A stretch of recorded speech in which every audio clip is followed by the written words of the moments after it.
당신이 살아야 해요. 제발. 10년 전 수술실 앞에서 떨리는 목소리로 의사에게 애원하던 그 순간이 지금도 악몽처럼 되돌아옵니다. 차가운 수술대 위에 누워 마취 주사를 맞으며 마지막으로 본 건 남편 민수의 눈물 흘리는 얼굴이었어요. 그때는 정말 믿었거든요. 우리가 서로 사랑한다고, 평생 함께 할 거라고. 수술은 성공적이었습니다. 제 건강한 심장 하나가 민수에게 이식되었고 그는 기적적으로 회복했어요. 하지만 저는 달랐습니다. 소연아, 좀 어때? 얼굴이 너무 창백한데. 괜찮아요. 그냥 좀 피곤할 뿐이에요. 거짓말이었어요. 괜찮지 않았거든요.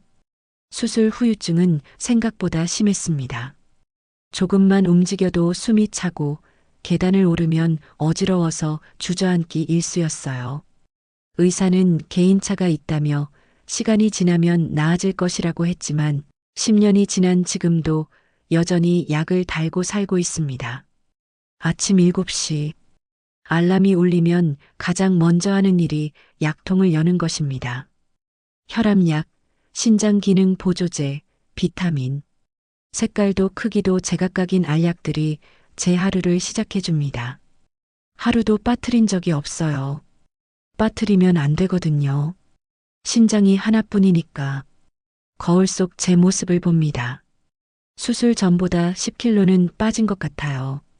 광대뼈가 도드라지고 눈가에 주름이 깊게 패였습니다. 45세였던 제가 어느새 55세가 되어 있더군요. 왼쪽 옆구리에 길게 그어진 수술 흉터를 손으로 만져봅니다. 10년이 지났는데도 여전히 울퉁불퉁하고 감각이 없어요. 거울 앞에 서서 상의를 들어 올릴 때마다 그 흉터를 보면 그날의 기억이 고스란히 되살아납니다. 내가 이걸 해줬는데. 여보, 아침 준비됐어? 민수가 방에서 나옵니다. 10년 전과는 사뭇 다른 모습이에요. 체중도 늘고 얼굴에 윤기가 흘러요. 비싼 정장을 말끔히 차려입고 있습니다. 시계도 새 것이네요. 언제 바꾼 거지? 네, 금방 차려줄게요. 아, 그리고 오늘 저녁은 늦을 것 같아. 회사 일로 술자리가 있거든. 또 술자리. 요즘 들어 부쩍 늘었어요. 일주일에 서너 번은 늦게 들어옵니다. 민수는 아침밥을 후딱 해치우고 현관으로 향합니다. 예전처럼 다녀올게 인사도 없이 그냥 나가버려요.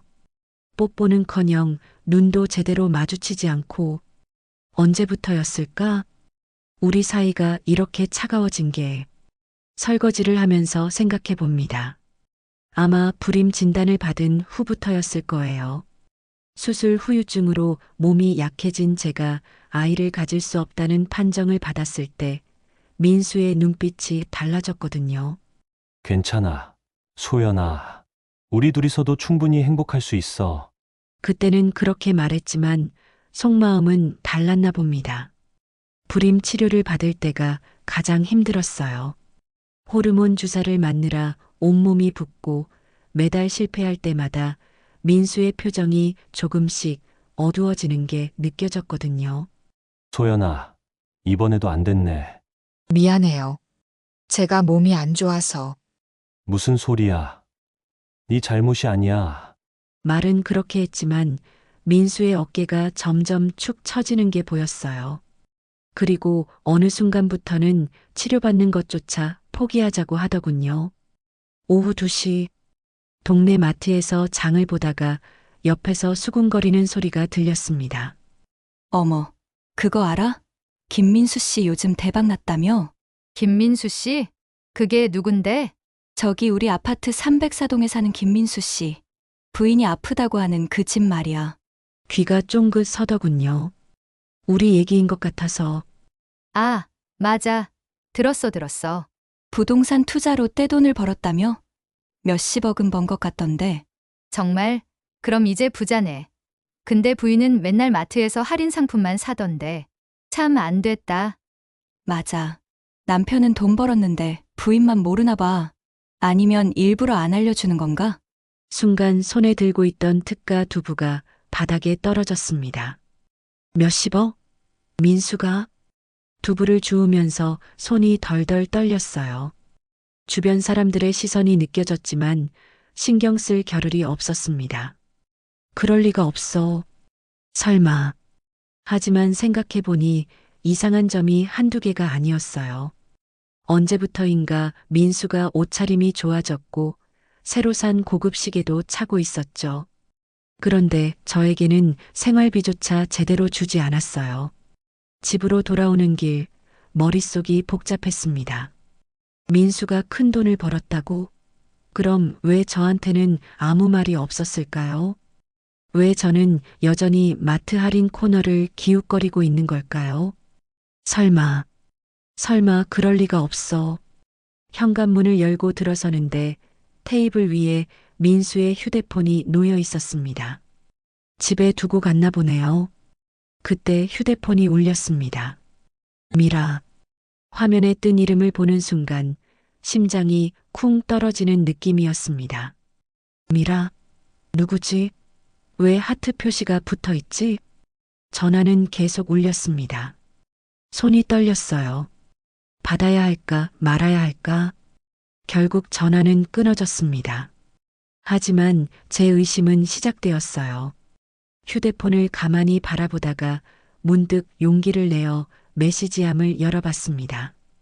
비밀번호가 걸려 있을 줄 알았는데 의외로 열리더군요. 그리고 그 순간 제 세상이 무너져 내렸습니다. 자기야, 오늘 밤에도 못 와?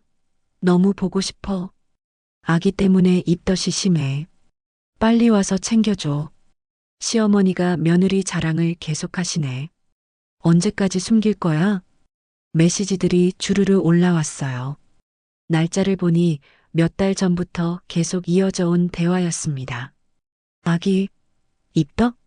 손이 너무 떨려서 휴대폰을 제대로 잡을 수가 없었어요. 그날 밤 민수가 돌아온 건 새벽 2시였습니다.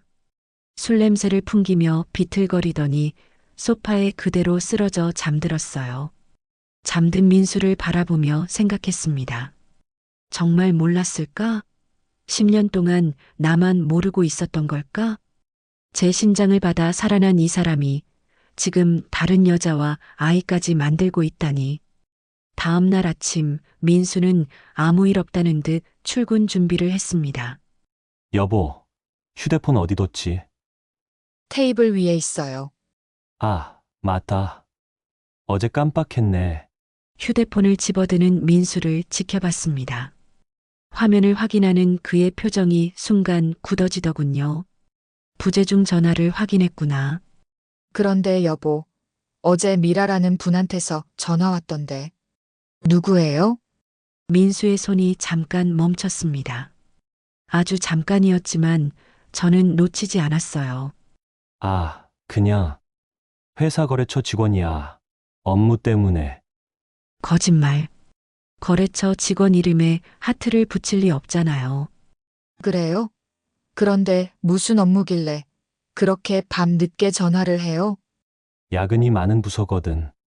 별거 아니야. 민수는 서둘러 넥타이를 메고 현관으로 나갔습니다.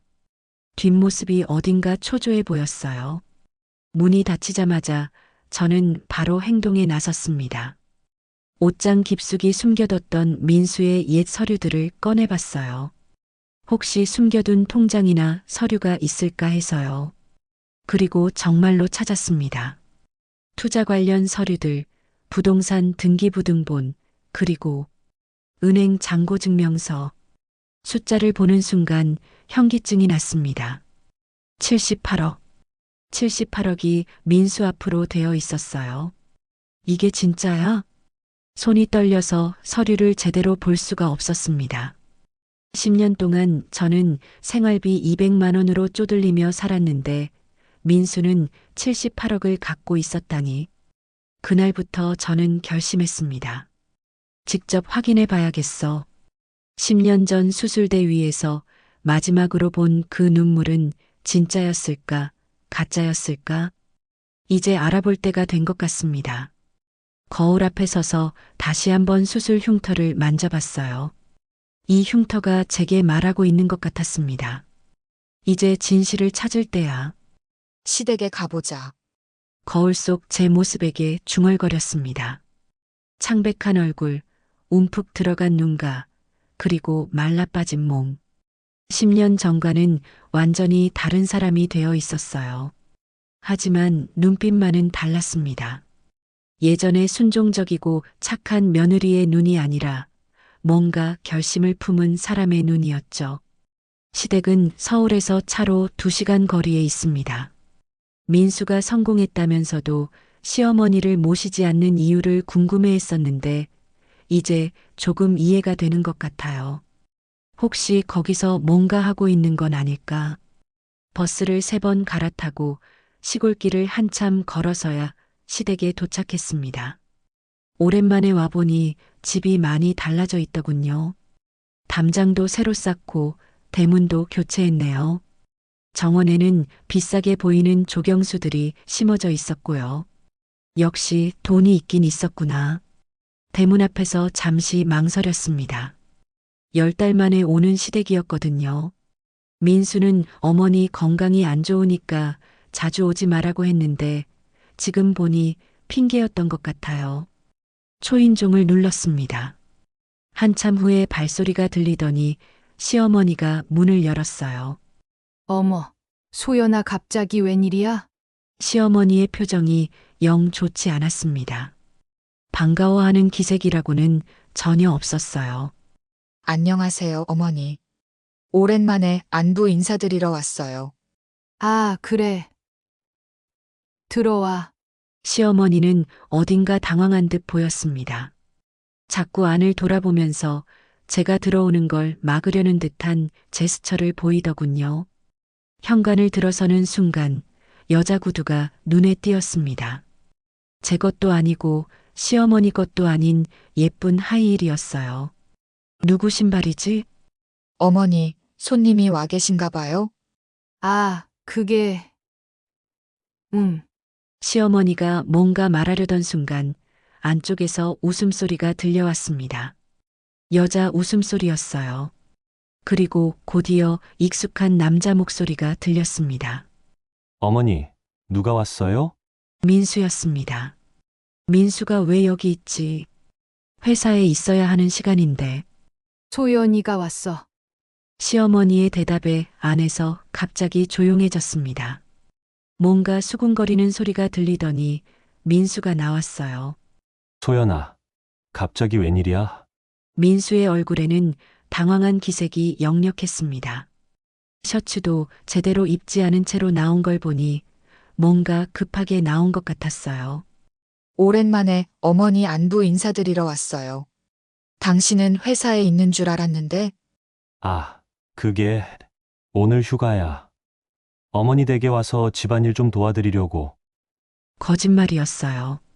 민수가 집안일을 도와준 적이 언제 있었나요? 그때 안쪽에서 또 다른 목소리가 들렸습니다. 오빠, 이분은 누구예요? 젊은 여자가 나타났습니다. 임신한 상태였어요. 배가 제법 나와 있었는데 보아하니 임신 7, 8개월 정도 되어 보였습니다. 순간 머릿속이 하얘졌어요. 이분은 민수가 말을 더듬었습니다. 안녕하세요. 저는 정미라라고 해요. 미라. 휴대폰에서 봤던 그 이름이었어요. 미라는 우리 민수가 회사에서 많이 도움을 받고 있는 후배야. 지금 집안 사정이 어려워서 잠시 여기서 지내고 있어.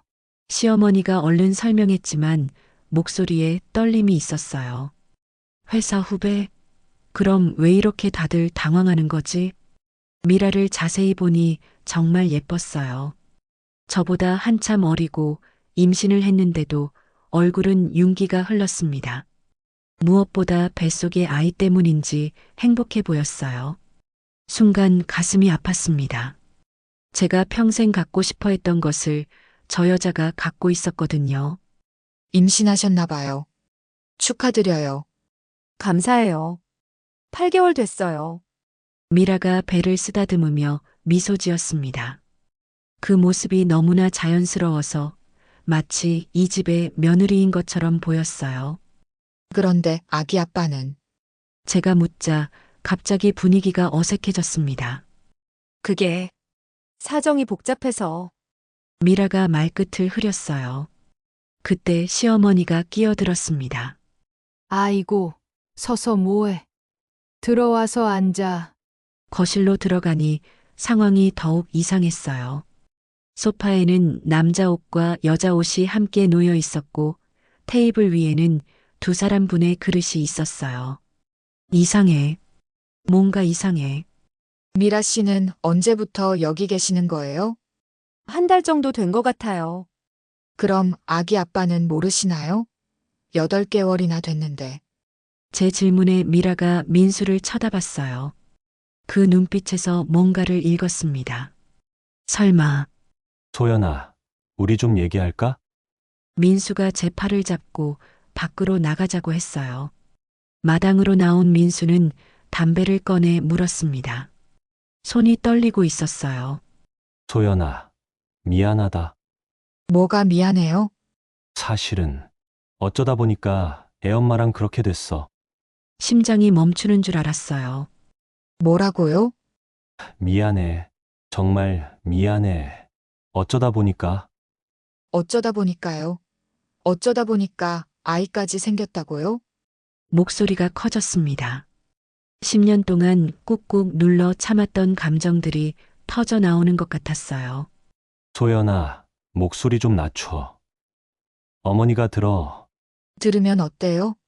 당신이 바람 피운 걸 제가 숨겨야 해요? 민수가 담배를 바닥에 떨어뜨렸습니다. 바람이 아니야. 우리가 아이를 가질 수 없으니까. 그래서요? 그래서 다른 여자랑 아이를 만들었다고요? 소연아, 이해해줘. 나도 아빠가 되고 싶었어. 너도 알잖아. 우리가 얼마나 노력했는데 안 됐잖아. 이해하라고.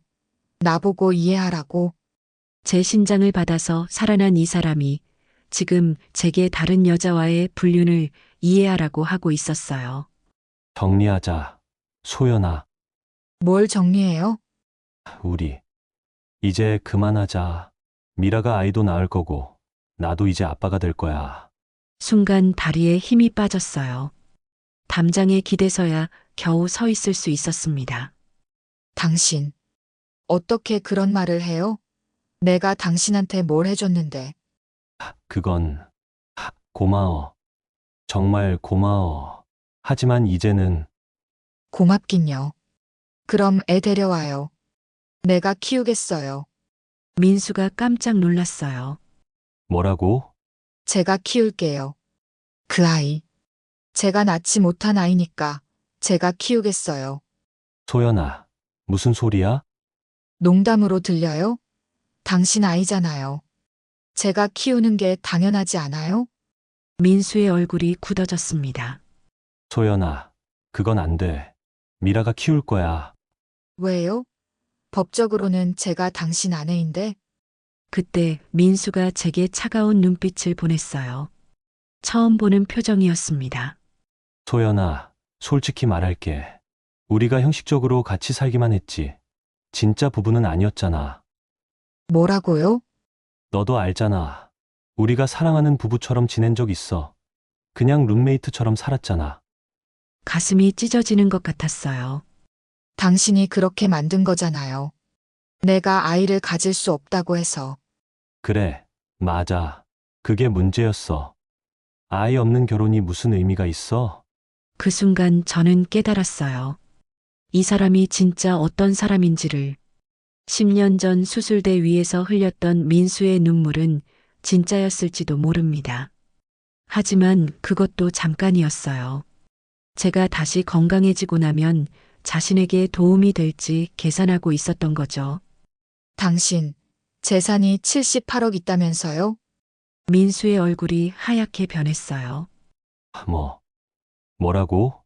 부동산 투자해서 큰 돈을 벌었다면서요? 78억 말이에요.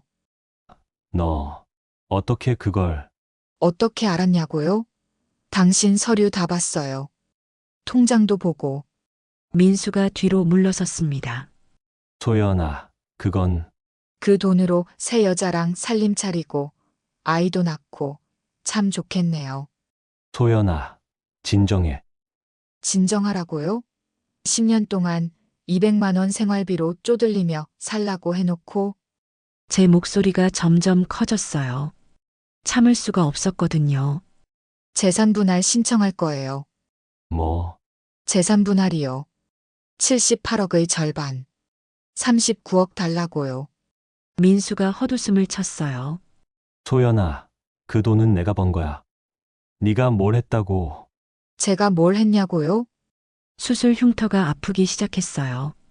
10년 전 그날의 고통이 되살아나는 것 같았습니다. 제 신장 받아서 살아났으면서 그런 말을 해요? 그때서야 민수가 입을 다물었어요. 하지만 저는 아직 끝나지 않았습니다. 이제 시작이었어요. 제 신장 받아서 살아났으면서 그런 말을 해요? 제 말에 민수가 입을 다물었지만 그의 눈빛은 여전히 차가웠어요. 소연아, 그때 일을 지금 와서 들먹이면 어떡해. 들먹인다고요? 이게 들먹이는 거예요? 왼쪽 옆구리가 욱신거렸습니다. 수술 흉터 부위가 스트레스를 받으면 이렇게 아파오곤 해요. 10년이 지났는데도 여전히 제 몸은 그날을 기억하고 있었어요. 그때는 급한 상황이었잖아. 내가 죽을 뻔했고, 맞아요. 당신이 죽을 뻔했으니까 제가 살려준 거죠. 그런데 지금 당신은 어떻게 하고 있어요? 민수가 고개를 돌렸어요. 제 눈을 똑바로 쳐다보지 못하더군요. 그때 집안에서 시어머니 목소리가 들렸습니다. 얘들아, 안 들어와? 미라가 어지럽다고 하는데 미라. 그 이름만 들어도 가슴이 답답해졌어요. 들어가죠. 어머니가 부르시네요. 거실로 들어가니 미라가 소파에 앉아 배를 쓰다듬고 있었어요. 시어머니는 그 옆에서 물을 가져다 주며 극진히 챙기고 있었고요. 괜찮아. 미라야? 어디 아픈 데 없어? 네, 괜찮아요. 그냥 조금 어지러울 뿐이에요. 시어머니가 미라를 챙기는 모습을 보니 화가 치밀어 올랐어요. 10년 동안 저를 며느리로 대할 때와는 완전히 다른 모습이었거든요. 어머니, 잠깐 얘기 좀 할까요? 무슨 얘기? 미라 씨와 민수 씨 얘기요. 시어머니의 얼굴이 굳어졌어요. 그게 소연아, 이해해줘. 미라가 혼자서 아이를 키우기 어려우니까 이해요? 제가 뭘 이해해야 하죠? 민수도 이제 나이가 있는데 아이 하나 정도는 있어야 하지 않겠니? 아이 하나 정도는 있어야 한다고? 10년 동안 불임으로 고생하던 제 앞에서 그런 말을 하다니. 그럼 저는 뭐예요? 10년 동안 며느리 역할했던 저는 소연아, 넌 아이를 못 낳잖아. 미라는 낳을 수 있고 시어머니의 말이 비수처럼 꽂혔어요. 못 낳는 게 제 잘못인가요? 잘못이라고 한 게 아니라 그럼 뭐예요? 아이 못 낳으니까 내치는 거예요? 그때 미라가 조용히 일어났어요. 저는 나가 있을게요. 너무 민감한 얘기인 것 같아서. 아니야, 미라야. 앉아 있어. 소연이가 이해할 거야. 시어머니가 미라를 붙잡았어요. 이해할 거라고? 정말? 저는 차가운 미소를 지었어요. 10년 동안 참고 또 참았지만 이제는 더 이상 참을 수 없었거든요. 미라 씨, 축하드려요. 네, 아기 말이에요. 정말 축하드려요. 미라가 어리둥절한 표정을 지었어요. 고맙지만 뭔가 이상한데요? 이상할 게 뭐 있어요? 사랑하는 사람의 아이를 가진 걸 축하하는 건데. 민수가 제 팔을 잡았어요. 소연아, 그만해. 뭘 그만해요? 진심으로 축하하는 건데. 저는 미라에게 다가갔어요. 근데 미라 씨, 혹시 민수가 재혼한 거라고 생각하세요? 네. 무슨 말씀이세요? 민수가 이미 결혼한 사람이라는 거 알고 계세요? 미라의 얼굴이 하얗게 변했어요. 그게 이혼 진행 중이라고 들었는데 이혼 진행 중이라고요? 저는 민수를 돌아봤어요. 당신 언제 나랑 이혼 진행했어요? 소연아, 제발. 아직 안 했죠? 우리 아직 부부 맞죠? 미라가 민수를 쳐다봤어요. 눈에 당황한 기색이 역력했어요. 오빠, 이게 무슨 일이에요? 미라야, 설명할게. 조금 복잡한 상황이야.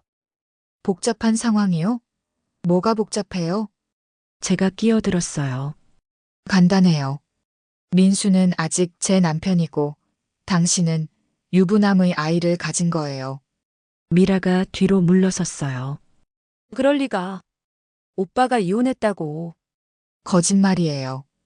이혼 서류 한 장 안 썼어요. 그때 시어머니가 화를 냈어요. 소연아, 왜 이렇게 나쁘게 굴어? 나쁘게 군다고요? 제가 뭘 나쁘게 했어요? 미라가 애까지 가졌는데 왜 이렇게 못되게 굴어? 못되게 군다고요? 제 목소리가 점점 커졌어요. 그럼 저는 뭐예요? 10년 동안 이 집 며느리 노릇하면서 시어머니 모시고 남편 뒷바라지하고 신장까지 잘라준 저는 뭐가 돼요? 그건 아이 못 낳는다고 해서 내다 버리는 거예요? 그게 맞는 거예요? 시어머니가 말문이 막혔어요. 미라가 눈물을 흘리기 시작했어요. 오빠, 정말 이혼 안 한 거예요?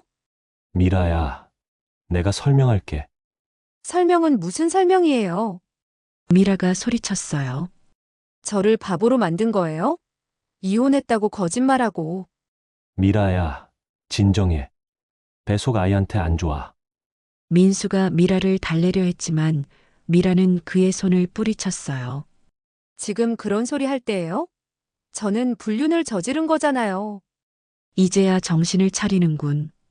저는 소파에 앉아서 미라를 바라봤어요. 미라 씨, 처음 알았어요? 네, 민수가 결혼했다는 거. 저는 정말 몰랐어요. 이혼했다고 해서. 미라가 흐느끼기 시작했어요. 임신한 몸으로 이런 상황을 감당하기는 힘들 거예요. 잠깐 미안한 마음이 들었지만 곧 마음을 다잡았어요. 내가 왜 미안해해야 하지? 잘못한 건 민수잖아. 그럼 이제 어떻게 할 건데요? 제가 민수에게 물었어요. 소연아, 우리 조용히 얘기하자. 조용히요? 뭘 조용히 해요? 다 들통났는데. 제발. 미라 앞에서는 미라 씨 앞에서는 안 된다고요? 왜요? 미라 씨도 알 권리가 있잖아요. 민수가 답답한 표정을 지었어요. 소연아, 네가 원하는 게 뭐야? 돈이야? 돈이요? 재산 분할 얘기했잖아. 얼마나 원해? 이 사람이 지금 돈으로 해결하려고 하는 거야? 39억이요. 39억이라고? 재산의 절반이니까. 법적으로 제가 받을 수 있는 거잖아요. 민수가 헛웃음을 쳤어요.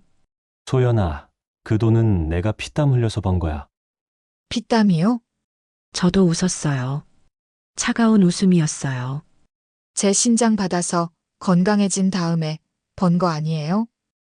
그건 제가 신장 주지 않았으면 지금 살아있지도 못했을 텐데.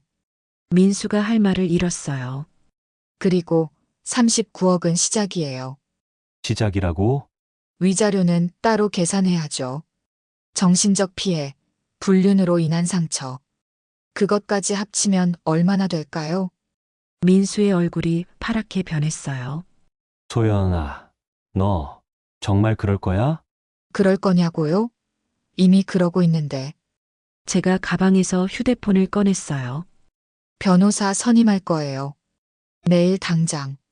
소연아, 그리고 미라 씨, 미라가 놀란 눈으로 저를 봤어요. 아이 낳으면 DNA 검사할 거예요. 민수 아이 맞는지 그건 당연히 맞을 거예요. 확인해야죠. 법적으로. 미라가 더욱 울기 시작했어요. 아이는 잘못이 없는데. 맞아요. 아이는 잘못이 없어요. 그러니까 제가 키울게요. 네. 민수 아이니까 제가 키우는 게 맞죠. 법적 아내니까. 민수가 벌떡 일어섰어요. 소연아, 그건 안 돼. 왜 안 돼요? 당신 아이잖아요. 미라가 키울 거야. 미라가요? 불륜으로 낳은 아이를 미라가 키운다고요? 그때 시어머니가 끼어들었어요. 소연아, 그만해. 너무 심하잖아. 심하다고요? 제가 뭘 심하게 했어요? 미라가 애까지 가졌는데 그럼 저는 뭐가 돼요? 어머니, 10년 동안 제가 어머니께 잘못한 게 뭐가 있어요? 시어머니가 말문이 막혔어요. 아이 못 낳는다고 해서 이렇게 버리는 거잖아요. 그게 맞는 거예요? 소연아, 이제 알겠어요. 처음부터 저는 이 집 사람이 아니었구나. 제가 일어섰어요. 좋아요. 그럼 법정에서 봐요. 재산 분할이고 위자료고 다 법대로 해요. 소연아, 제발. 민수가 제 소매를 잡았지만 저는 뿌리쳤어요. 손 떼요. 이제 남남이니까. 집을 나서면서 마지막으로 한마디 더 했어요. 아, 그리고 미라 씨. 아이 때문에 걱정하지 마세요. 제가 정말 잘 키울 테니까. 문을 닫고 나오니 다리가 후들거렸어요. 하지만 기분은 이상하게 후련했습니다. 10년 동안 참았던 모든 것을 다 쏟아낸 것 같았거든요. 버스 정류장에서 휴대폰을 꺼내 인터넷 검색을 했어요. 이혼 전문 변호사. 이제 진짜 시작이었어요. 버스 안에서 휴대폰으로 변호사 사무실들을 검색해 봤어요. 이혼 전문, 재산분할 전문이라고 광고하는 곳들이 많더군요. 하지만 어떤 변호사가 좋은지 알 수가 없었어요. 평생 법정에 가본 적도 없고 변호사를 써본 적도 없었거든요. 누구한테 물어보지? 그때 문득 떠오른 사람이 있었어요. 대학 동창 은주였습니다. 몇 년 전에 이혼했다고 들었거든요. 은주에게 전화를 걸었어요. 여보세요, 소연아? 응, 은주야. 갑자기 전화해서 미안해. 아니야, 괜찮아. 그런데 목소리가 이상해. 무슨 일 있어? 은주의 따뜻한 목소리에 갑자기 눈물이 났어요. 10년 만에 제 편에서 걱정해주는 사람을 만난 것 같았거든요. 은주야. 나 이혼하려고 해. 뭐, 민수 씨랑 이혼한다고? 응. 그 사람이 바람을 피웠어. 다른 여자랑 아이까지 만들었어. 은주가 한동안 말이 없었어요. 정말, 민수 씨가 그랬다고? 응. 오늘 시댁에 갔다가 다 봤어. 세상에. 소연아, 괜찮아? 괜찮지 않아. 전혀 괜찮지 않아. 당연하지. 어떻게 괜찮을 수 있어?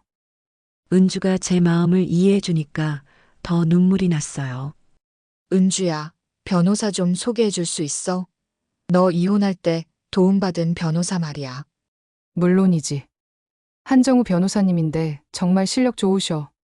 근데 소연아, 응, 재산 분할 받을 게 있어? 민수가 돈이 있나? 그게 78억 있어. 78억이라고? 은주가 깜짝 놀랐어요. 응. 나도 오늘 알았어. 부동산 투자로 큰 돈을 벌었나 봐. 헐. 그럼 엄청 받을 수 있겠네? 그래서 변호사가 필요한 거야. 알았어. 내가 바로 한정우 변호사님께 연락드릴게. 내 소개라고 하면 잘 봐주실 거야. 집에 도착해서 은주가 보내준 변호사 연락처로 전화를 걸었어요. 네. 법무법인 정희입니다. 안녕하세요. 한정우 변호사님과 상담 예약을 하고 싶은데요. 어떤 사건이신가요? 이혼. 재산 분할 사건입니다. 네, 확인해 보겠습니다. 내일 오후 2시 어떠세요? 네, 좋습니다. 예약을 마치고 나니 조금 마음이 놓였어요. 이제 전문가의 도움을 받을 수 있을 것 같았거든요.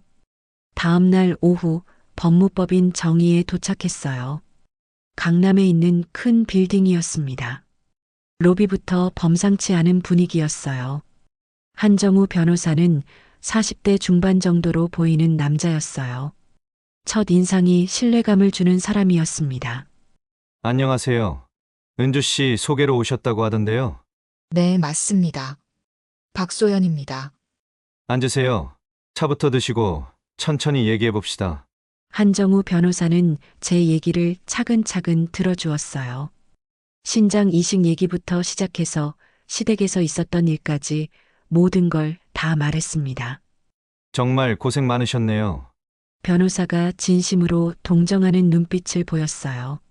그런데 남편분 재산이 78억이라고 하셨죠? 네, 제가 확인한 게 그 정도였어요. 혹시 다른 숨겨진 재산은 없을까요? 78억이 전부일까요? 잘 모르겠어요. 제가 아는 건 그게 다예요. 한정우 변호사가 메모를 하더니 말했어요. 재산 조사를 해봐야겠네요. 숨겨둔 게 더 있을 수 있어요. 정말요? 부동산 투자로 그 정도 돈을 벌었다면 다른 투자도 했을 가능성이 높아요. 주식이나 해외 투자 같은 것들 말이죠. 그제서야 깨달았어요. 제가 아는 건 빙산의 일각일 수도 있다는 걸. 그럼 어떻게 해야 해요? 일단 재산 분할 신청부터 하고 재산 은닉 방지를 위한 가압류 신청도 해야겠어요. 가압류요? 네. 재판 중에 재산을 빼돌릴 수 있거든요. 그걸 막는 거예요. 한정우 변호사는 정말 전문가다웠어요. 제가 생각하지 못한 부분들까지 다 챙겨주더군요. 위자료는 얼마 정도 받을 수 있을까요? 불륜이 명확하고 신장 이식까지 해주셨으니까 5억 정도는 받을 수 있을 것 같아요. 5억요? 네. 정신적 피해가 상당하니까요. 계산해보니 재산 분할 39억에 위자료 5억까지 하면 44억이었어요. 상상도 못한 큰돈이었습니다. 그런데 소연 씨, 혹시 남편분이 신장 이식 후에 번 돈이라는 걸 증명할 수 있나요? 무슨 뜻이에요? 신장 이식 전후로 재산 증가 시점을 비교할 수 있으면 소연 씨의 기여도를 더 높게 인정받을 수 있어요. 아, 그럼 더 많이 받을 수 있다는 뜻인가요? 그럴 수도 있어요. 한번 조사해 봅시다. 상담을 마치고 나오는데 기분이 묘했어요. 무서우면서도 기대가 되었거든요. 집에 도착하니 민수가 거실에 앉아 있었어요. 퇴근 시간보다 훨씬 일찍 온 것 같았어요. 소연아, 우리 얘기 좀 하자. 무슨 얘기요? 어제 일 말이야. 너무 심했잖아. 심했다고요? 뭐가요? 민수가 한숨을 쉬었어요. 미라가 충격받아서 병원에 갔어. 병원에요? 응. 조기진통 기미가 있다고 해서. 잠깐 마음이 아팠어요. 아무리 미라가 밉다고 해도 뱃속 아이는 잘못이 없잖아요. 괜찮아요? 다행히 안정됐어. 하지만 절대 안정을 취해야 한대. 그래요. 소연아, 제발 그만하자. 미라랑 아이한테 해가 될까봐 걱정돼. 민수가 제 손을 잡으려고 했지만 저는 피했어요. 걱정된다고요? 그럼 처음부터 바람 피우지 말았어야죠. 소연아, 그리고 이미 변호사 선임했어요. 민수의 얼굴이 굳어졌어요. 변호사를? 내일부터 재산 분할 신청할 거예요. 소연아, 정말 그럴 거야? 당연하죠. 44억 받을 거예요. 44억? 재산 분할 39억에 위자료 5억이요. 민수가 벌떡 일어났어요. 소연아, 미쳤어. 44억이 무슨 동네 개 이름인 줄 알아? 그게 어떤 돈인데. 당신이 번 돈이잖아요. 제 신장 받아서. 그건 내가 노력해서 번 거야. 노력이요?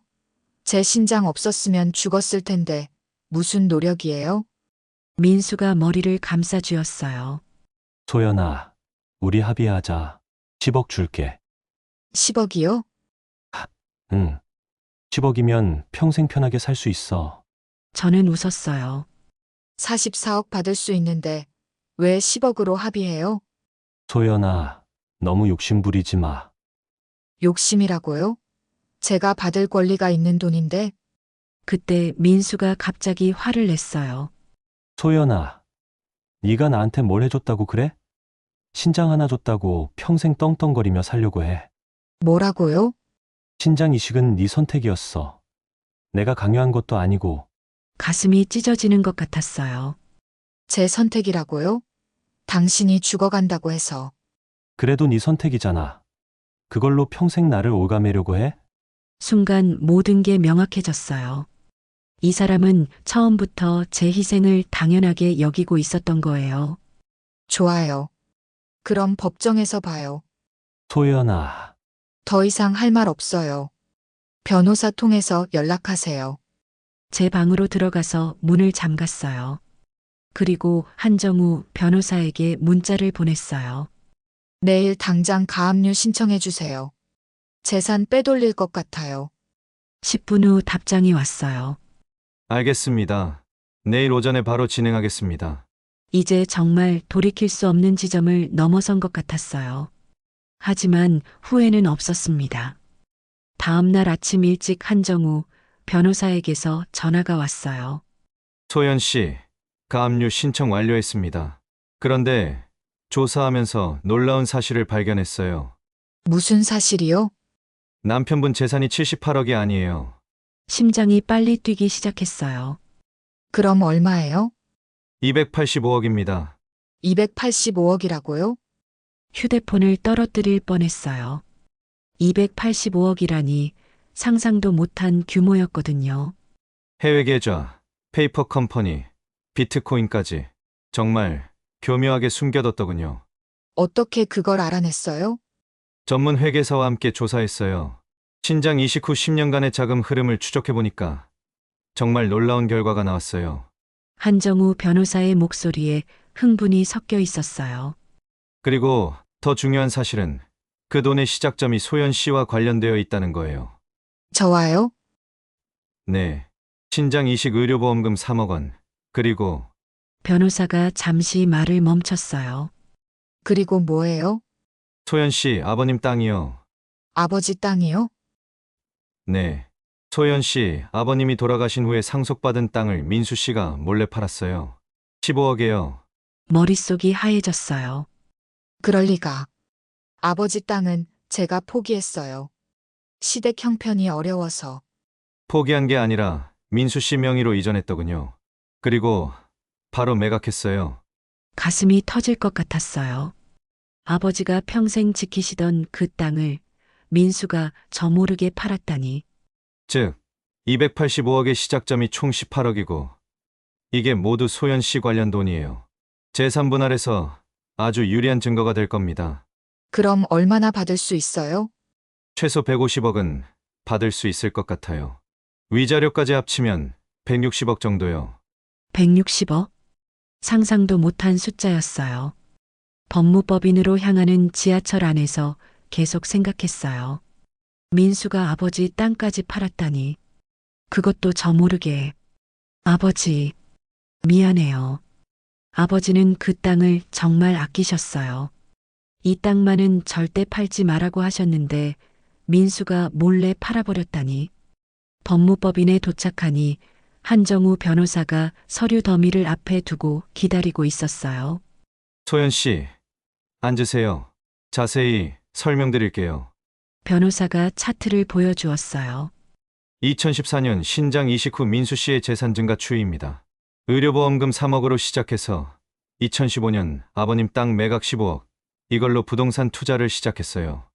그래서 285억까지 불어난 거예요? 맞아요. 정말 투자 실력이 뛰어나긴 하더군요. 하지만 시드머니가 모두 소연 씨 것이었다는 게 핵심이에요. 근데 변호사님, 저 혼자서 이길 수 있을까요? 민수가 좋은 변호사 선임하면. 걱정하지 마세요. 증거가 너무 명확해요. 게다가 변호사가 다른 서류를 꺼냈어요. 민수 씨가 불륜 사실을 인정하는 녹음까지 있잖아요. 녹음이요? 어제 집에서 나눈 대화 녹음하신 거 있죠? 미라랑 아이한테 애가 될까봐 걱정된다고 한 거. 맞아요. 민수 씨가 집에 와 있길래 혹시 몰라서 제가 몰래 녹음 앱을 켰었어요. 이것만으로도 불륜을 충분히 입증할 수 있어요. 집으로 돌아오는 길에 휴대폰이 울렸어요. 민수였습니다. 소연아, 지금 어디야? 왜요? 집에 와. 얘기할 게 있어. 무슨 얘기요? 와보면 알아. 뭔가 이상한 느낌이 들었어요. 민수 목소리가 평소와 달랐거든요. 집에 도착하니 민수가 거실에 앉아 있었는데 옆에 낯선 남자가 있었어요. 양복을 말끔히 차려입은 40대 남자였습니다. 소연 씨죠? 저는 김철수 변호사입니다. 변호사요? 네, 민수 씨 대리인으로 왔습니다. 앉으세요. 좋은 제안이 있어서 왔어요. 김철수 변호사가 서류를 꺼냈어요. 30억 드리겠습니다. 30억이요?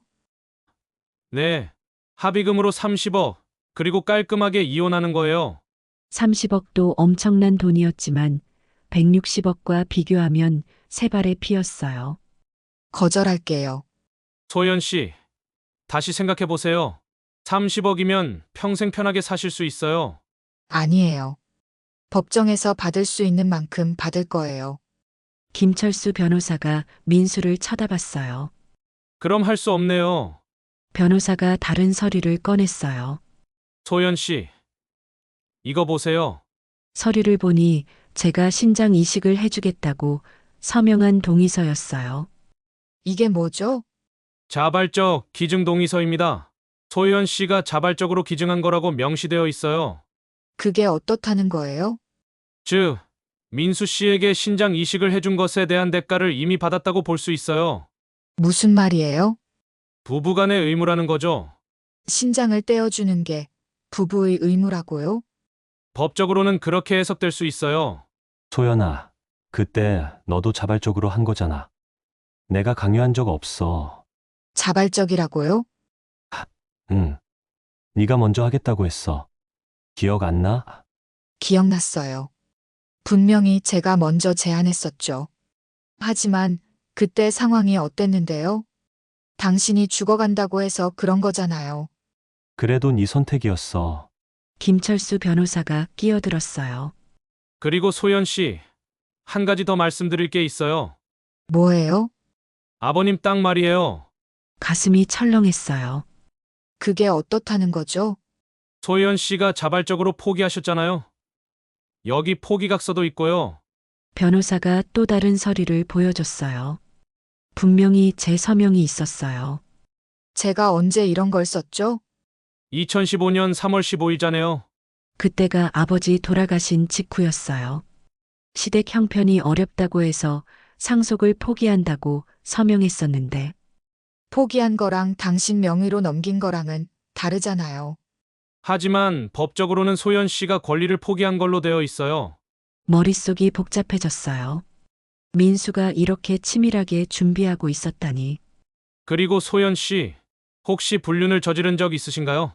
소연 씨 말이에요. 혹시 다른 남자와 무슨 소리예요? 저는 그런 적 없어요. 정말이요? 그럼 이 사진은 뭐죠? 변호사가 사진을 꺼냈어요. 제가 한정우 변호사와 카페에서 얘기하는 사진이었어요. 이거는 변호사님과 상담하는 거예요. 누가 봐도 친밀해 보이는데요. 손까지 잡고 있고 사진을 자세히 보니 한정우 변호사가 제 손을 잡고 위로해주는 장면이었어요. 각도가 묘하게 찍혀서 연인 같아 보이더군요. 이건 조작이에요. 변호사님이 위로해 주신 건데. 법정에서는 이미지가 중요해요. 배심원들이 어떻게 볼지. 민수가 웃고 있었어요. 비열한 웃음이었어요. 소연아, 30억 받고 조용히 끝내는 게 어때? 괜히 법정에서 창피당하지 말고. 당신들 정말 비열하네요. 비열한 게 아니라 현실적인 거야. 그때 제 휴대폰이 울렸어요. 한정우 변호사였습니다. 소연 씨, 큰일 났어요. 민수 씨가 재산을 해외로 빼돌리기 시작했어요. 뭐라고요? 가압류 신청했지만 일부 해외 계좌는 막지 못했어요. 지금 당장 와보세요. 전화를 끊고 민수를 봤어요. 당신 무슨 짓을 한 거예요? 나도 준비는 해야지. 민수가 당당하게 말했어요. 30억 제한은 내일까지만 유효해. 그 이후엔 더 줄어들 수도 있어. 제 손이 떨렸어요. 분노와 절망이 동시에 밀려왔거든요. 하지만 포기할 수는 없었어요. 법정에서 봐요. 끝까지 가봅시다. 김철수 변호사가 어깨를 으쓱했어요. 후회하실 텐데요. 집을 나서면서 생각했어요. 진짜 전쟁이 시작됐구나. 하지만 이제 물러설 곳도 없었어요. 한정우 변호사에게 전화를 걸었어요. 변호사님, 저도 각오는 했어요. 끝까지 가봅시다.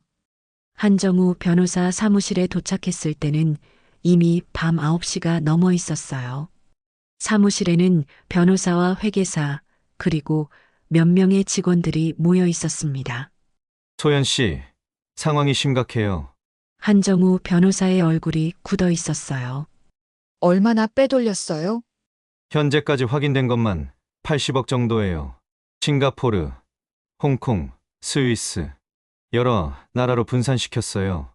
그럼 이제 205억만 남은 거예요? 그것도 확실하지 않아요. 지금도 계속 빠져나가고 있을 수 있거든요. 정말 치밀하게 준비했더군요. 가명 계좌, 페이퍼 컴퍼니를 통한 우회 송금. 전문가 수준이에요. 가슴이 답답했어요. 민수가 이렇게 교묘한 사람이었다니. 그럼 어떻게 해야 해요? 국제 공조 수사를 요청해야 하는데 시간이 많이 걸려요. 최소 6개월에서 1년. 그 사이에 다 빼돌릴 수 있겠네요. 그럴 가능성이 높아요. 한정우 변호사가 한숨을 쉬었어요. 그리고 더 나쁜 소식이 있어요. 더 나쁜 소식이요? 민수 씨 측에서 소연 씨를 역고소했어요. 역고소요? 허위사실 유포, 명예훼손, 그리고 불륜 혐의로요. 손에 들고 있던 가방이 떨어졌어요. 불륜 혐의라고요? 제가요? 네. 저와의 관계를 문제 삼았어요. 사진까지 제출했더군요. 그건 조작이라고 했잖아요. 저희도 알아요. 하지만 법정에서는 이미지 싸움이거든요. 한정우 변호사가 컴퓨터 화면을 돌려서 보여줬어요. 그리고 이것도 보세요. 화면에는 인터넷 기사가 떠 있었어요. 남편 신장 받고 불륜 저지른 아내의 충격적 진실. 이게 뭐예요? 민수 씨 측에서 언론에 흘린 것 같아요. 벌써 포털 사이트 메인에 올라왔어요. 기사를 읽어보니 소름이 돋았어요. 마치 제가 은혜를 원수로 갚은 악독한 여자처럼 써놓았거든요. 댓글도 보세요. 댓글들이 더 충격적이었어요. 신장 받아놓고 바람이라니 정말 최악이네. 남편 죽어가는데 딴 남자랑 바람 피우면서 재산까지 뜯어내려 하다니. 저런 여자는 법정에서 철퇴를 맞아야 해. 눈물이 나왔어요. 진실과는 정반대로 왜곡되어 있었거든요. 변호사님, 이거 정정 보도 요청할 수 있어요? 일단 시도해보겠지만 이미 퍼진 이미지를 되돌리기는 쉽지 않아요. 그때 휴대폰이 울렸어요. 은주였습니다. 소연아, 너 괜찮아? 기사 봤는데 은주야. 걱정하지 마. 나는 네 편이야. 그런데 다른 사람들 반응이 어떤데? 좋지 않아. 대학 동창들 단체 채팅방에서도 얘기 나왔어. 가슴이 무너져 내렸어요. 모두 기사를 믿는 거야? 일부는 그런 것 같아. 하지만 나는 절대 안 믿어. 너 그런 사람 아니잖아. 전화를 끊고 나니 더 절망적이었어요. 이제 온 세상이 저를 욕하고 있는 것 같았거든요. 소연 씨, 힘내세요. 진실은 밝혀질 거예요. 한정우 변호사가 위로해줬지만 마음이 쉽게 가라앉지 않았어요. 집에 돌아가는 길에 동네 사람들의 시선이 느껴졌어요. 모두 저를 이상하게 쳐다보는 것 같았어요. 편의점에서 물을 사는데 아르바이트하는 대학생이 저를 힐끗 보더니 동료에게 뭔가 속삭였어요. 저 사람이 그 기사에 나오는 여잔가 봐. 귀에 들리는 것 같았어요. 집에 도착하니 민수는 없었어요. 아마 미라한테 가 있는 거겠죠. 혼자 있으니 더욱 절망감이 몰려왔어요.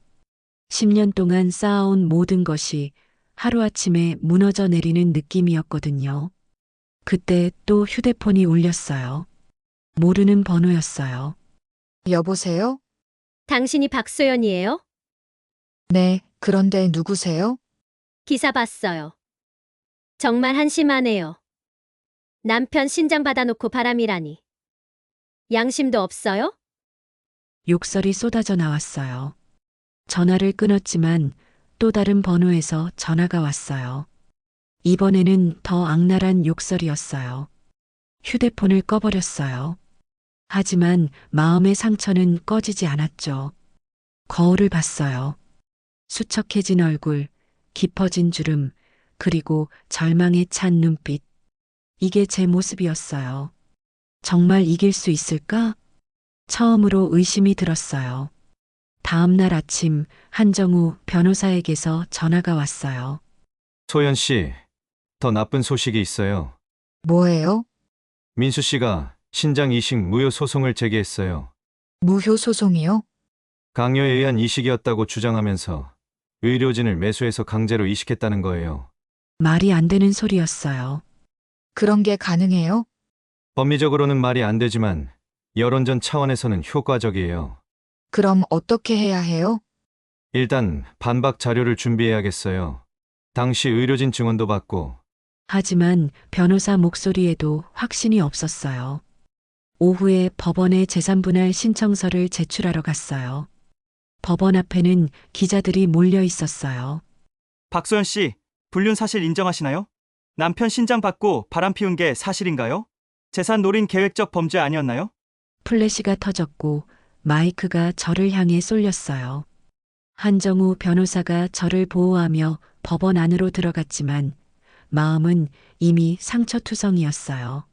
소연 씨, 괜찮아요? 괜찮아요. 거짓말이었어요. 전혀 괜찮지 않았거든요. 법원에서 나와서 집으로 향하는데 또 휴대폰이 울렸어요. 이번에는 시어머니였어요. 소연아, 너 뭐 하는 거야? 어머니, 미라가 또 병원에 갔어. 스트레스 받아서. 저는 그만해. 제발 그만해. 미라랑 아이가 죽으면 어떡할 거야? 시어머니의 목소리에 원망이 가득했어요. 어머니, 잘못한 건 민수예요. 저는 네가 변호사까지 써가면서 그러니까 미라가 스트레스 받는 거야.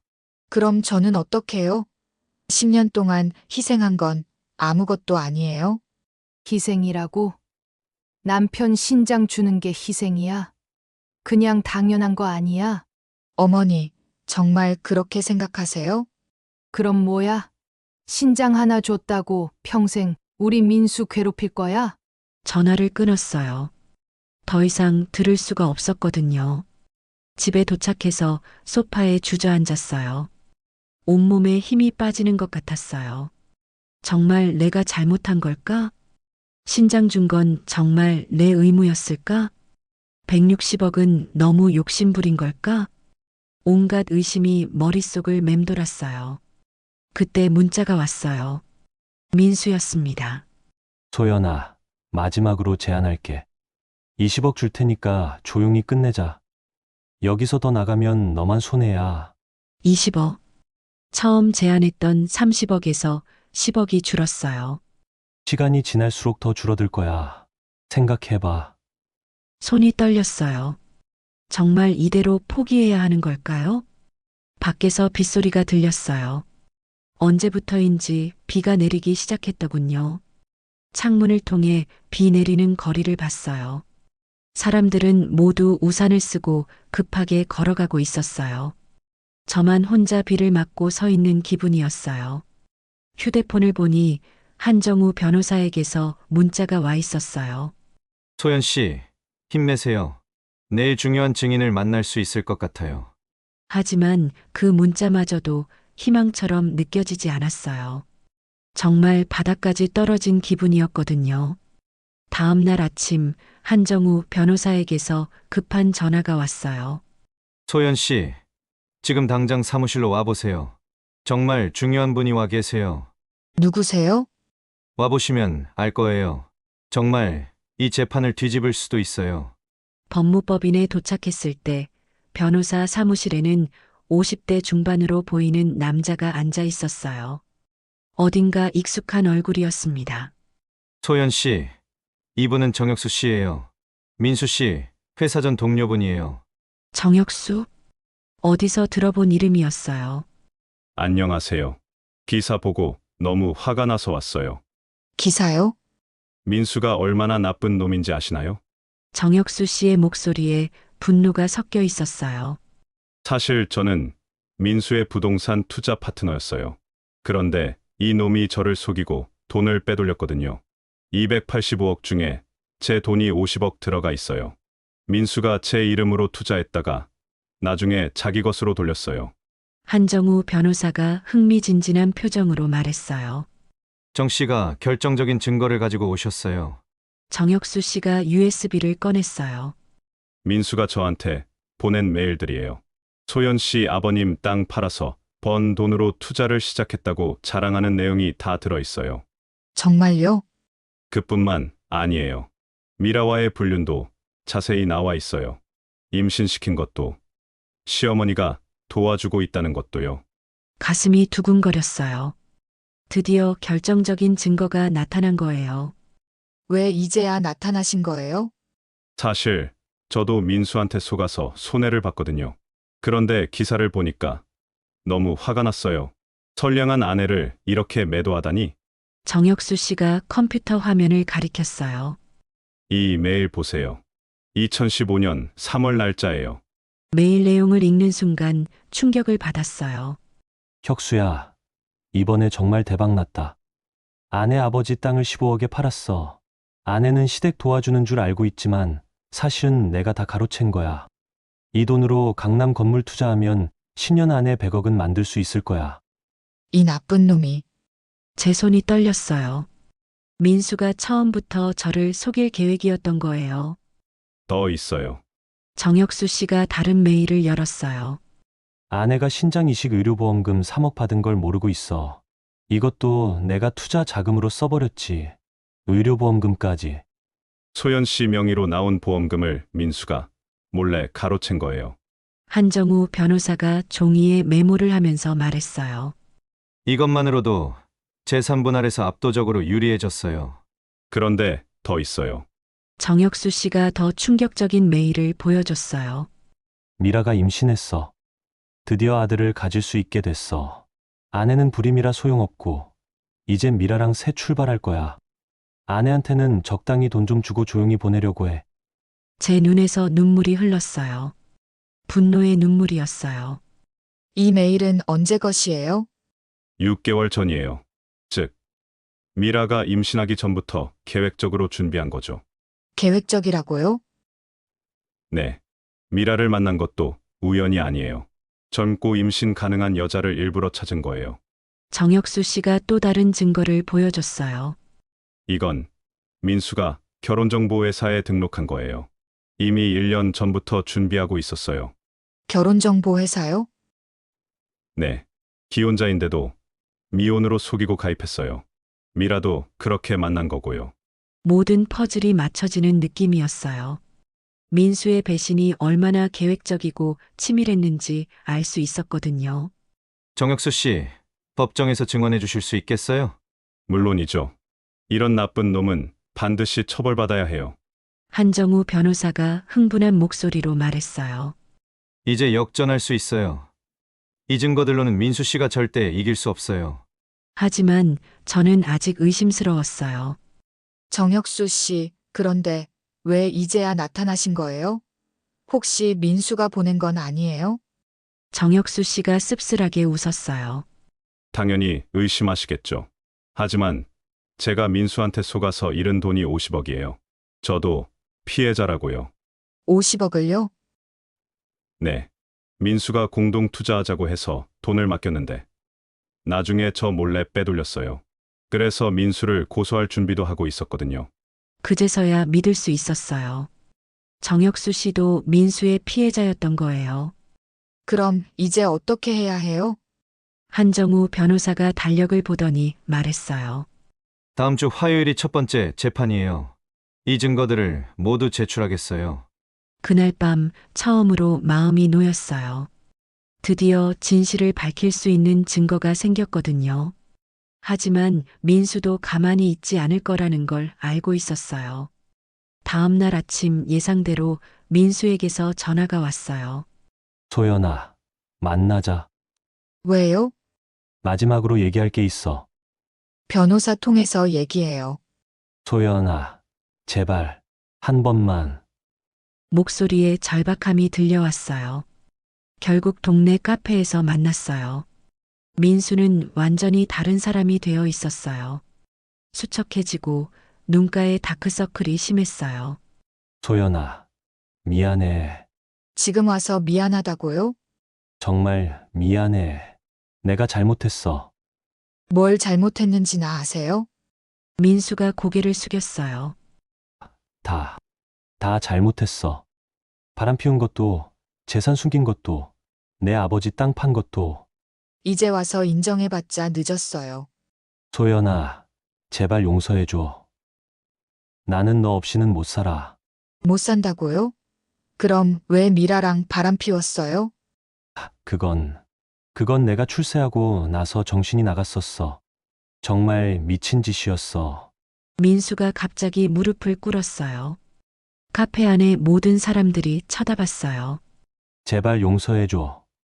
내가 뭐든지 할게. 일어나세요. 창피해요. 285억 다 줄게. 전부 다. 전부 다 준다고요? 응. 내가 가진 거 전부는 이거야. 대신 나랑 다시 살자. 순간 마음이 흔들렸어요. 285억 전부라니. 하지만 곧 정신을 차렸어요. 미라는 어떡할 거예요? 아이는요? 미라는 내가 책임질게. 하지만 너랑 살고 싶어. 둘 다 가지려고 하는 거예요? 아니야. 너만 있으면 돼. 거짓말이었어요. 민수의 눈을 보면 알 수 있었거든요. 안 돼요. 이미 늦었어요. 소연아, 그리고 285억도 이미 절반은 해외로 빼돌렸잖아요. 민수의 얼굴이 굳어졌어요. 그건 되돌릴 수 있어. 믿을 수 없어요. 그리고 이제 와서 갑자기 왜 이러는 거예요? 법정에서 봐요. 일어서려는데 민수가 제 팔을 잡았어요. 소연아, 마지막으로 한 가지만 말할게. 뭐요? 정혁수 그 놈 말 믿지 마. 그 놈도 나쁜 놈이야. 무슨 뜻이에요? 나중에 알게 될 거야. 민수가 의미심장한 표정을 지었어요. 하지만 더 이상 민수의 말을 믿을 수는 없었어요. 카페를 나오면서 생각했어요. 이제 정말 마지막이구나. 드디어 진실을 밝힐 시간이 온 거예요. 재판 당일 법정은 기자들과 방청객들로 가득 찼어요. 이 사건이 언론의 큰 관심을 받고 있었거든요. 저는 한정우 변호사와 함께 원고석에 앉았고 민수는 김철수 변호사와 함께 피고석에 앉아 있었어요. 재판장님, 원고 측에서 결정적인 증거를 제출하겠습니다. 한정우 변호사가 정혁수 씨의 USB를 제출했어요. 이는 피고 김민수가 동업자에게 보낸 이메일로 원고의 아버님 땅을 속여서 팔았다는 내용과 신장 이식, 의료보험금을 가로챘다는 내용이 명시되어 있습니다. 재판장이 이메일 내용을 검토하더니 표정이 굳어졌어요. 피고 측에서는 이에 대해 어떻게 설명하시겠습니까? 김철수 변호사가 당황한 기색을 보였어요. 재판장님, 이는 조작된 증거일 가능성이 있습니다. 조작이라고 하셨는데 그 근거는 무엇입니까? 정혁수라는 인물이 피고와 금전적 분쟁이 있어서 그때 정혁수 씨가 증인석에 섰어요. 재판장님, 저는 김민수와 5년간 사업 파트너였습니다. 이 이메일들은 모두 실제로 주고받은 것들입니다. 이메일의 진위는 어떻게 확인할 수 있습니까? 포털 사이트 서버에서 확인 가능합니다. 또한 제가 가진 모든 통장 내역과 일치합니다. 한정우 변호사가 추가 자료를 제출했어요. 재판장님, 이는 피고가 해외로 송금한 내역입니다. 재판 개시 직후부터 80억 원을 분산 송금했습니다. 재산 은닉 시도로 보이는군요. 재판장의 목소리에 차가움이 묻어났어요. 김철수 변호사가 필사적으로 변론했어요. 재판장님, 피고는 사업상 필요에 의해 해외 송금을 한 것일 뿐 재판 중에 285억 중 80억을 송금한 것이 사업상 필요라고 보시나요? 그것은 민수가 갑자기 일어섰어요. 재판장님, 제가 직접 말씀드리겠습니다. 피고, 말씀하세요. 저는 잘못했습니다. 법정이 순간 조용해졌어요. 아내에게 신장을 받아 생명을 구하고도 배신했습니다. 정말 용서받을 수 없는 일이었습니다. 구체적으로 어떤 잘못을 하셨는지 말씀해 주세요. 아내 아버님의 땅을 속여서 팔았고 의료보험금도 가로챘습니다. 그리고 다른 여자와 불륜을 저질렀습니다. 방청석에서 웅성거리는 소리가 들렸어요. 그럼 285억의 재산은 모두 원고의 희생을 바탕으로 축적된 것이 맞습니까? 네, 맞습니다. 김철수 변호사가 민수를 말리려 했지만 민수는 계속 말했어요. 저는 아내에게 모든 재산을 주겠습니다. 그리고 제가 저지른 죄에 대해 어떠한 처벌도 달게 받겠습니다. 재판장이 고개를 끄덕였어요. 피고의 자백을 참고하여 재산분할 및 위자료에 대해 판결하겠습니다. 재산분할 200억 원, 위자료 20억 원, 총 220억 원을 원고에게 지급하라. 법정이 술렁였어요. 예상보다 높은 금액이었거든요. 또한 피고는 사기 및 재산 은닉 혐의로 별도 수사를 받도록 한다. 민수가 고개를 푸덕 숙였어요. 재판이 끝나고 법정을 나오는데 기자들이 몰려들었어요. 소연 씨, 220억 판결에 대해 어떻게 생각하세요? 남편의 사과를 받아들이실 건가요? 앞으로 계획이 어떻게 되시나요? 한정우 변호사가 저를 보호하며 기자들에게 말했어요. 의뢰인은 현재 심신이 지친 상태입니다. 자세한 입장은 나중에 발표하겠습니다. 차 안에서 한정우 변호사가 말했어요. 수고하셨어요. 정말 힘든 싸움이었는데 이겨내셨네요. 감사해요. 변호사님 도움 없었으면 불가능했을 거예요. 그런데 민수 씨가 마지막에 왜 자백했을까요? 글쎄요. 아마 더 이상 거짓말로는 안 된다는 걸 깨달았겠죠. 들리는 말로는 미라 씨가 헤어지자고 했다고 하더군요. 아이도 미라 씨가 혼자 키운다고 했다고 하고요. 그래서 갑자기 모든 걸 포기한 것 같아요. 집에 도착해서 조용히 앉아 있었어요. 10년간의 전쟁이 끝난 기분이었거든요. 그때 문자가 왔어요. 민수였습니다. 소연아, 정말 미안해. 220억 모두 깨끗하게 줄게. 그리고 미라와도 정리했어. 아이도 미라가 키우기로 했고. 또 다른 문자가 왔어요. 네가 준 신장으로 10년을 더 살 수 있었어. 그 10년을 헛되이 보낸 게 너무 후회돼. 행복하게 살아. 이상하게 마음이 아팠어요. 미워하려고 했는데 복잡한 감정이 올라왔거든요.